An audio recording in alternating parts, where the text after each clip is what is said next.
Hello and welcome to Non-Inkables. This is part 3 of the Comprehensive Rules Review, and we are going to be going over section 4, which I think is going to be a big ol' meaty section. It goes over turn structure, and you think you're like, oh, you just ready, set, draw, and you play, but there's a lot of parts. This might get broken up, but I think we can probably do it in one long video. So, section 4, let's get started. Turn structure, 4.1. Phases. 4.1.1, a turn has 3 phases which occur in this order: beginning phase, main phase, end of turn phase. Okay. 4.1.2, the beginning phase is where the player resets their cards as appropriate for their new turn. This is where all effects that end at the start of the player's turn end, and where effects that occur where effects that occur or begin at the start of their turn happen. The beginning phase has 3 steps: ready, set, draw. Okay, so and then the main phase is where the player can act on their turn, choosing to perform any of the main phase turn actions. And the turn phase, end of turn phase, is where all effects that end at the current turn end. If effects would be added to the bag as a result of the effects ending, those effects are resolved and the game proceeds to the next player's beginning phase. Okay, so there's beginning, main, and end of turn phase, and the beginning is further broken down into ready, set, draw. Okay, so 4.2, beginning phase. 4.2.1 is ready.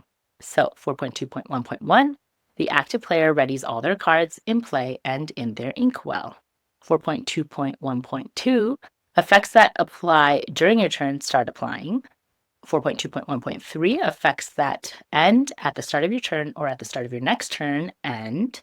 4.2.1.4, effects that trigger at the start of your turn or at the beginning of your turn trigger but do not yet resolve. So I think an example of this would be like if you had Beast Tragic Hero. So at the beginning of your turn, if he has no damage, you get to draw a card. So that effect would trigger and the trigger would go into the bag, but you wouldn't draw a card yet technically. Okay. 4.2.2 is set. So the next part of the beginning phase. 4.2.2.1. Characters that are in play are no longer drawing and will be able to quest, challenge, or exert to pay costs for activated abilities or song cards. 4.2.2.2, the active player gains lore from locations they have in play with a lore characteristic. This isn't a triggered ability and doesn't use the bag. 4.2.2.3, effects that would occur at the start of your turn or at the beginning of your turn, and abilities that trigger during the ready step are added to the bag. Then all triggers are resolved. Okay, so this is Beast. This is where your beast trigger goes in and then you resolve it before you draw. So this came up, I think it was at Fort Worth, Dallas. I talked to somebody where he had a tragic beast, no damage on board. He went and he drew a card and he said, draw for turn, draw for beast. And he got a judge called on him. And because he technically drew for turn, and that is the next step, right? So ready, set, draw. That's the draw step. So he already passed the set step, which is where he would have drawn the card for beast. So important, right? Real life example. Beginning phase, your beast triggers. The set phase is when the trigger goes into the bag and you resolve that trigger. So you draw for beast before you draw for your turn. Okay, so when you're playing, you go draw for beast and then you say draw for turn. Okay, so now we're on to the draw step. 4.2.3, draw. So 4.2.3.1, drawing is when a player takes the top card of their deck and puts that card in their hand.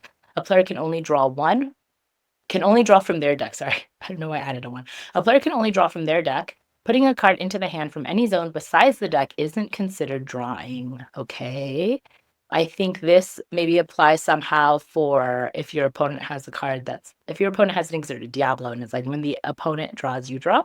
If they put a card in their hand from somewhere besides the deck, so they are, taking a card back or drawing from somewhere else, is technically not drawing unless it's coming from the deck. Okay.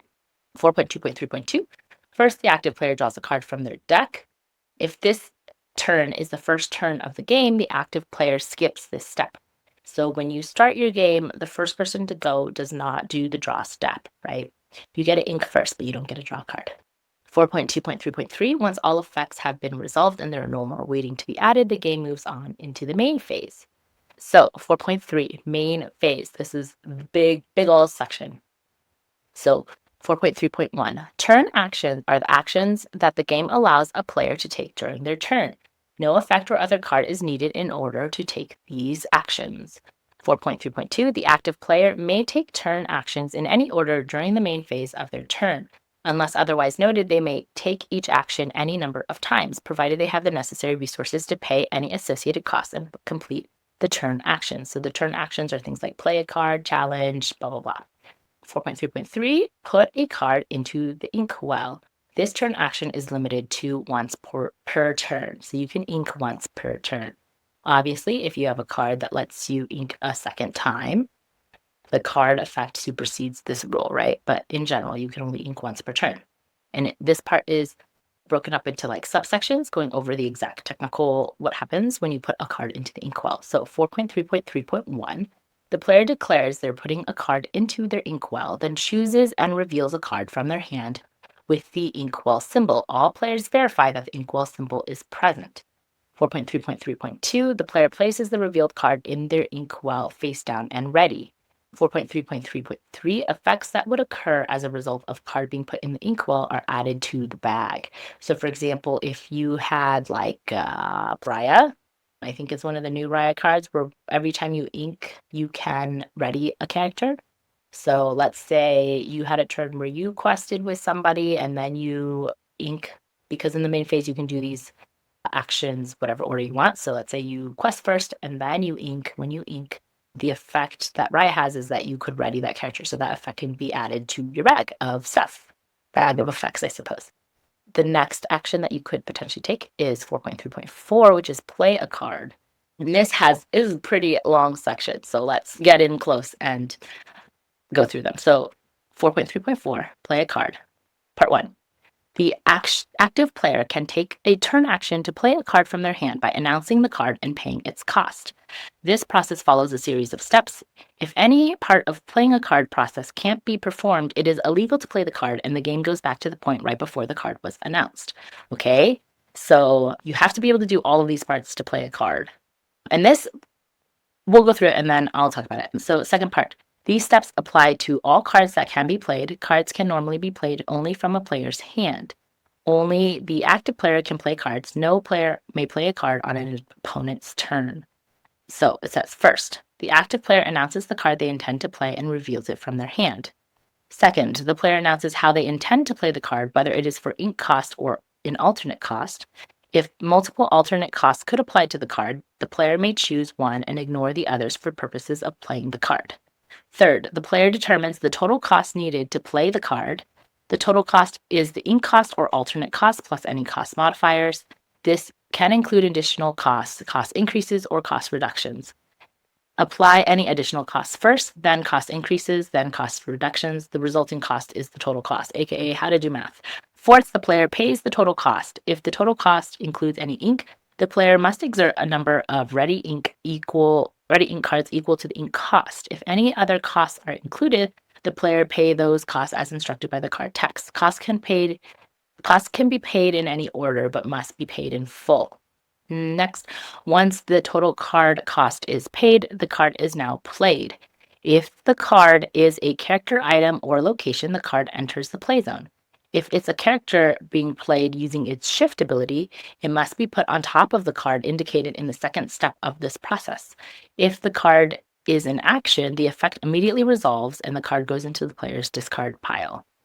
Okay, so basically, I think the only important thing is if it's an action, you have to do the action immediately.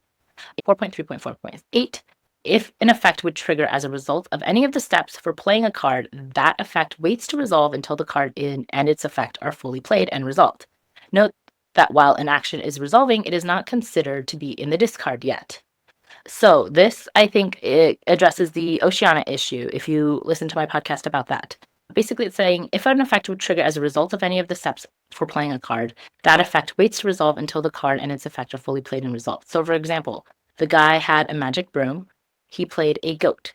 So based on this rule, you have to fully resolve the goat stuff before you resolve any effects that trigger because you played the goat, right? So you would play the goat. You have to get the lore from the goat, technically. And then that would trigger you to be able to banish the broom to draw a card. And so you have to do the goat and the lore and then banish the broom. So to me, the ruling from Oceana was incorrect.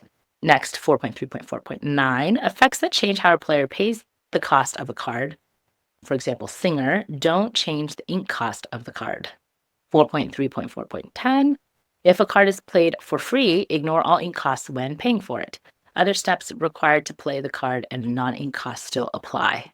So I think this specifically really applies to if you're playing a song, you are playing it, you're singing it, so you're essentially paying it for free because you're not paying any ink for it. And that is everything in playing a card, right? So it's important to, I think about specifically because of that broom goat incident, that I think the most important thing is that when you play a card, you have to fully resolve the effects of the card you just played before you resolve any other effects that triggered because you played that card. Okay. So order of operation things are very important. And I think this is not like, for example, when the goat is played and you get the lore from the goat, that's not something that goes into the bag. Like, that is outside of the bag completely. So you play the goat, you get the lore from the goat. That is an effect that happens when you play the card or when the card is put into play. And so it's not even a discussion of like, oh, because I think for the broom goat example, some people were saying like, oh, well, it goes into the bag and the active player can decide if they want to do the lore first or banish the card first. But I think to me, that trigger for the goat doesn't go into the bag. It is a trigger that is played when the card is played, and you're resolving the effect happens when the card is played. So it's in the play part. It's like not a trigger that goes into the bag because it's already been resolved. The trigger of the broom being able to be banished, I think that goes into the bag. All right, next is 4.3.5, quest. So 4.3.5.1, sending a character on a quest is a turn action. Only characters can quest. So, locations can quest. Items can't quest. 4.3.5.2, a character chosen to quest is the questing character. The player who declares a questing character is the questing player. I think just definition stuff. 4.5.5.3, to quest, the active player takes the following steps in order. Okay, so this is the order. First, the player declares that they're going to have one of their characters quest. Second, the player identifies the questing character and checks for any restrictions that prevent them from questing.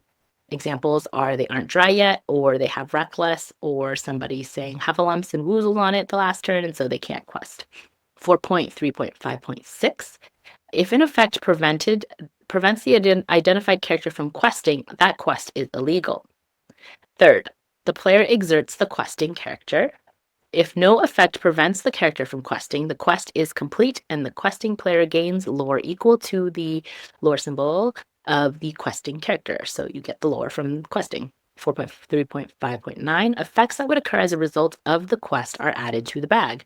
So for example, if you have Doc, when he quests, you pay one less ink. To play another character, you can put that in the bag. 4.3.5.10, once all effects have been resolved, the quest is over. So that is questing. Next is challenging. So this is a section that I feel like I was referring to a lot when we were talking about the Peter Pan stuff. So 4.3.6 is challenge. So 4.3.6.1, sending a character into a challenge is a turn action. Only characters can challenge. 4.3.6.2, a character sent into a challenge is known as a challenging character, and the opposing character or location is being challenged. And I think these are important definitions because there are some cards that say like, when challenged, this effect happens, right? So both are considered to be in the challenge. Characters can challenge locations for the differences in that process. See 4.3.6.18, which we will get to. 4.3.6.3, only the challenging character and the character being challenged are in the challenge. If an ability or effect refers to a character in a challenge, it's referring to one of the two characters in the current challenge. 4.3.6.4, to challenge, the active player follows the steps listed here in order, okay? In order, I think, is important in all of these, all the parts that are like in this order, they're very important. So first, the player declares that one of their characters is challenging a character. The declared character must have been in play since the beginning of the turn. That is, they must be dry, ready, and otherwise able to challenge. So they can't, unable to challenge as if they were not ready. So like they got exerted by Elsa, the big one, and so they're frozen and they can't ready. Or if they had When Will My Life Begin sung on them, and that card makes it so that your opponent can't challenge. the next turn. And so they have to be able to challenge, okay? Second, so that's the first part. You have to declare who is challenging, and they have to be able to challenge. Second, the player chooses an exerted opposing character to be challenged. Third, the player check for challenging restrictions. If any effect prevents the challenge is illegal. Fourth, the challenging player exerts the challenging character. So you're saying, I'm going to challenge, and then you make sure yours can challenge, make sure your opponent's character is able to be challenged. There's no restrictions, and then you exert. Fifth, the challenge occurs, okay? So after the fifth, so you've exerted, the challenge has occurred, okay? This is important for later when we talk. Sixth, while challenging, effects apply. Seventh, the effects that would trigger are added to the bag. Eight, once all effects in the bag have resolved, each character deals damage equal to their strength to the other character. This is known as the challenge damage step. This isn't an ability or effect and isn't added to the bag. Okay, so the actual kapow is not added to the bag. To determine the damage each character in a challenge deals, first calculate the total strength of each, taking into account any current modifier effects. If a character's strength is negative, it counts as 0 for the purposes of determining damage. So you can't have negative strength and essentially, I guess, heal the opponent. That would be interesting in the future, but that is not a thing. Okay, apply effects that adjust the amount of damage dealt. So, for example, would be resist. The resulting number is the final amount of damage that character deals. When damage is dealt to a character, place a number of damage counters equal to the damage on that character. There's a whole section about representation of damage later. And then any effects that would trigger as a result of a character being banished in or during a challenge that apply, trigger, and resolve. Once all effects have been resolved, there are no more waiting effects to be added, effects that apply while challenging or being challenged, and the challenge is over. So in our little Discord, we had a discussion about the card Peter Pan, Neverland Prankster. So he is from set 6, and he is a 7-cost inkable card for 6, 4 strength, 6 willpower, and he has 2 abilities. So one is Look Innocent. This character enters play exerted, and then Can't Take a Joke. While this character is exerted, each opposing player can't gain lore unless one of their characters has challenged this turn, right? And so I think someone is playing online and they challenged the opposing Peter Pan Neverland Prankster with their goat. And there was debate about whether they would gain lore from the goat being banished or not, because the goat has a willpower of 4 and Peter Pan has a strength of 4. Sorry, the goat has a willpower of 3 and the Peter Pan has a strength of 4. So in that challenge, the Peter Pan would remain, but the goat would be banished. And then when the goat is banished, he should gain lore, 1 lore, right?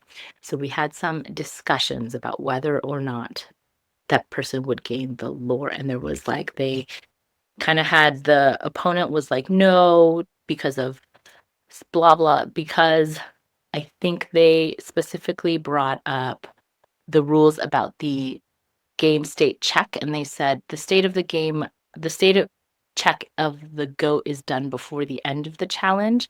They say that, like, so to them, they're like, the damage is applied, the banish enters the bag, the ability of the goat enters the bag as a result, and then the goat leaves the bag and is applied.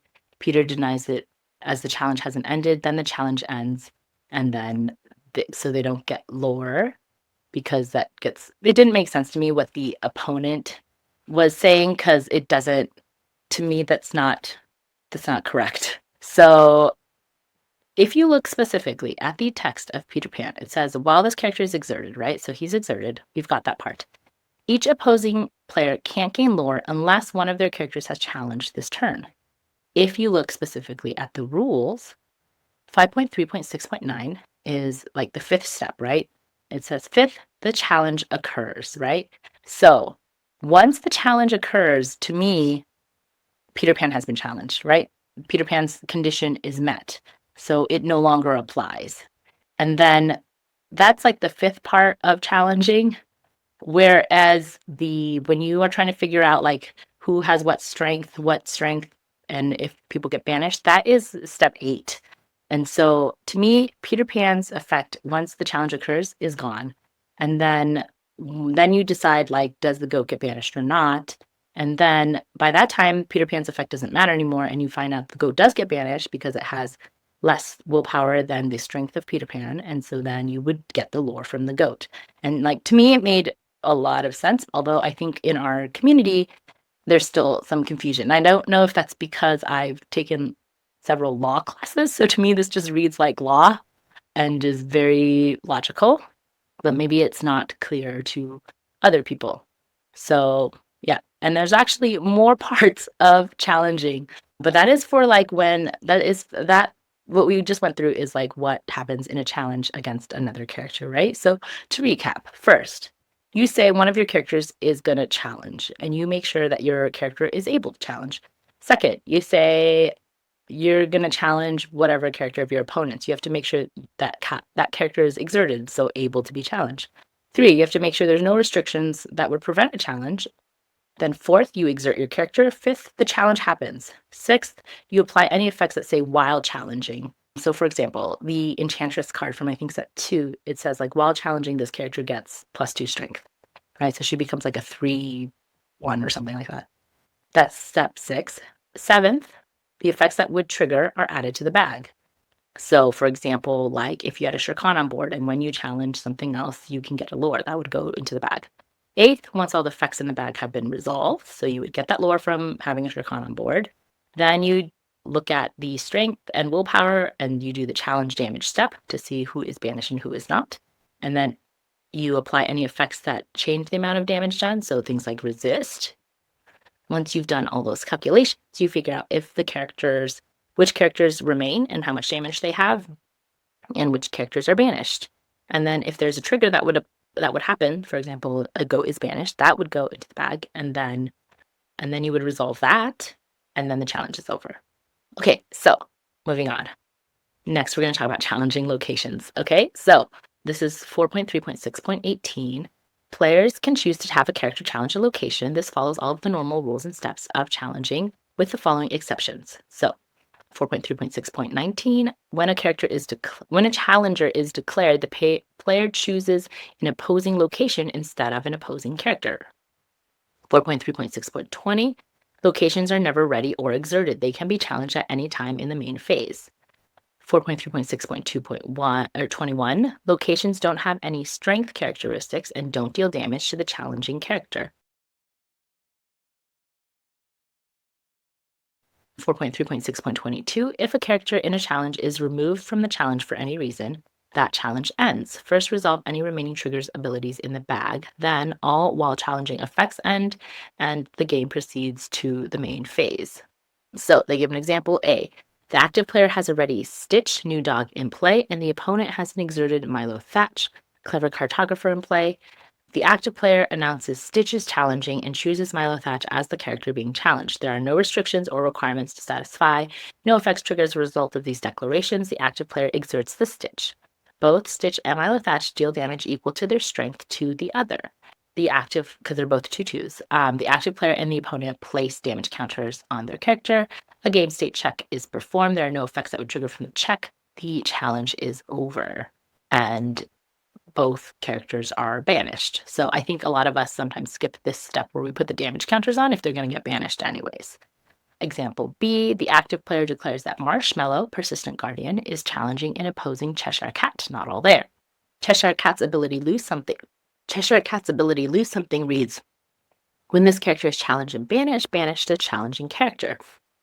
Marshmallow's durable reads, when this character is banished in a challenge, you may return this card to your hand.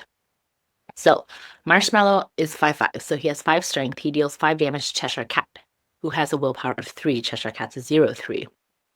When a game state check is made, Cheshire Cat is banished. Then this triggers Cheshire Cat's ability, and the opponent adds it to the bag. The opponent resolves the ability's effect, banishing Marshmallow. Because the players haven't reached the step of the challenge in which the bag is resolved, they are still in the challenge, and Marshmallow's ability is added to the bag by the active player. The active player can then resolve it, returning Marshmallow to their hand. There are no more effects to add, and the bag is empty. The challenge is over. So I think this is a very important example because there would be some confusion because technically the Cheshire Cat is banishing the Marshmallow because of its ability, right? And then the Marshmallow's card said, when this character is banished in a challenge, you can return it to your hand. So somebody may call a judge and say, like, hey, I'm playing Cheshire Cat. Marshmallow banished my Cheshire Cat, which activates the Cheshire Cat's ability to banish another character. However, I'm banishing Marshmallow because of the ability, not because of like the strength of Cheshire Cat. And so they may say like that card shouldn't return to their hand.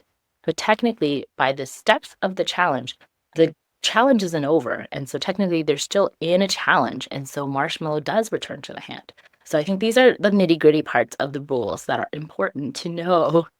Okay, example C. The active player declares that Rafiki Mystical Fighter is challenging and opposing Shetzi, Hyena Path Leader, who has 0 strength and is at Deville Manor, Cruella's estate. Deville Manor has no abilities, but Shenzi's ability, I'll handle this, gives her +3 strength while she's at a location. Rafiki's ability, Ancient Skill, reads, whenever he challenges a hyena character, this character takes no damage from the challenge. So after the restrictions and requirements are checked, the active player adds that ability to the bag. The active player then resolves that effect. When the challenge proceeds in the challenge damage step, Rafiki doesn't get any damage. So even though technically Shenzi being at a location is 3/6, it doesn't apply to Rafiki because he has the ability that kind of cancels it out. So in the end, you have a Rafiki with no damage. You have a Shenzi now with 3 damage from that Rafiki. And so that is a big old meaty challenge section. We went over challenging characters. We went over challenging locations. We did some examples. And guys, the important part are the steps, okay? The order of operations is the most important part. All right, so now we will move on to 4.3.7, move a character to a location, okay? So 4.3.7.1, a player can move only their characters. A player can move characters only to their location. A player can't move opposing characters, and they can't move characters to opposing locations. Makes sense, right? 4.3.7.2, moving a character to a location is a turn action. To move a character to a location, the active player follows the steps listed in order here, okay? 4.3.7.3, first, the player chooses one of their characters and one of their locations and declares that the character will move to that location. Second, the player pays the chosen location's move cost. Once the cost is paid, the character moves to the location. Third, any effects that would happen as a result of the character moving are added to the bag for resolution. 4.3.7.6, once all of the effects have been resolved, the move is complete. I think this probably applies more to, there's some cards that have effects with locations and things. So probably applies more to those. Okay, and then next is 4.3.8, use activated abilities on cards in play. So 4.3.8.1, the use of activated abilities is a turn action provided by cards in play. To use the abilities of characters, follow the steps listed in the section 7.5 activated abilities. So we'll talk about that later. 4.3.8.2, exert abilities of the character. So the ones that have that little hexagon with the little arrow in it can only be used if the character is dry, right? 4.3.8.3, activated abilities of items can be used during the turn the item is played, so items don't have to dry to be exerted. 4.3.8.4, if an activated ability can be used for free, ignore all ink costs when paying for it. Other steps required to use the ability and the non-ink costs still apply. And that is it for that little activated ability section. And then we have 4.4, end of turn phase, so the end. 4.4.1, to end a turn, there must be no abilities currently waiting to resolve. The active player declares the end of their turn. This creates the start of the end of turn phase. So 4.4.1.1, effects that would occur at the end of turn and at the end of your turn, and abilities are added to the bag. So this is like Clarabelle, the big one, where it says like at the end of your turn, you can draw cards, and so you have the same number of cards as your opponent, or things like Prince John Mirror at the end of your turn. If your opponent has more than 3 cards, they have to discard until they only have 3 cards, things like that. 4.4.1.2, resolve all triggers in the bag. 4.4.1.3, effects that would end at the end of your turn. And this includes effects with the stated duration of this turn, such as support. If this causes any new triggers, return to step 4.4.1.2, which is resolve all the triggers. 4.4.1.4, the turn ends for the active player and the next player begins their turn. So I think one part where this would be important is if, let's say you have a Clarabelle, the big one, in play, right? And your opponent has a Diablo, Devoted Herald, the big one, in play, exerted. So Clarabelle, at the end of your turn, it says, like, you can draw cards until you have the same number of cards as your opponent, right? So you do that part. That is 4.4.1.1. And then that triggers the Diablo. For every time your opponent draws a card during the turn, they can draw a card. Diablo's effect goes into the bag. And then your opponent would get to draw however many cards you drew with your Clarabelle.